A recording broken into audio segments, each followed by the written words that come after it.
woke up this morning and the weather had cooled down, thank goodness, and I decided to break out my crock pot. I wanted to share a recipe with you guys that is very family friendly, but it's also very budget friendly. I'm not going to be making a whole lot of this just because we're not super great about leftovers, and I'm going to have cornbread with it, so I'm just kind of cleaning out the fridge at this point. I've got a red onion. You could use a white onion if that's all you had, but I prefer red onion for flavor in the crock pot. I've got some baby golden potatoes. I'm going to go scrounge around in the pantry because I think I might have more potatoes in there, but if I don't, this is fine. I've got the baby carrots that I typically pack in the kids' lunch that are going to go in there. I've got a beef bouillon cube. Not everyone has beef or chicken broth just in their house at all times, or maybe it goes bad in the fridge, whatever. This is a great thing to have in your cupboard because you always have it on hand and it lasts forever. And the last thing I've got is my lean stew meat. This is just over a pound of stew meat. It was $7.14 at H-E-B. You could also do this crock pot recipe with a roast if you found a roast that was on sale. But again, whatever is cost effective for your family or feeds your family well, do that.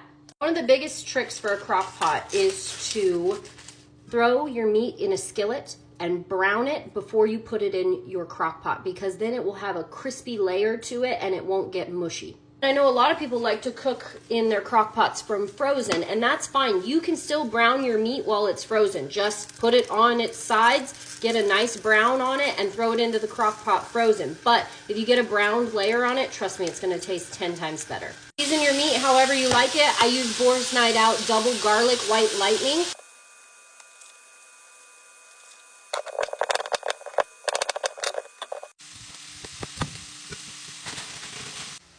So you have your bed of veggies in the bottom of your crock pot. Now you're going to do your bouillon cube. All you have to do is just throw it in the crock pot. I honestly don't know what the packaging says to do for how much water to put with this, but I just do 2 cups. And then you can drain it if you don't want to have a soupy consistency, or if you would like to have a soupy consistency, you could add more water to it. I'm a firm believer that the best recipes are the ones that you really can't mess up. Throw a bunch of stuff in a pot, make your family happy, and be proud of yourself. That's all that matters. So now I've got all my veggies, I've got my water, I've got my beef bouillon cube, and I've got my beef in the crock pot. If you needed to do this lickety split, you could put it on high for 3 to 4 hours and it would be totally fine. I'm gonna put it on low and slow for 6 just because I don't need it until tonight. There you go, ready in the crock pot in less than 10 minutes, and now all you gotta do is wait.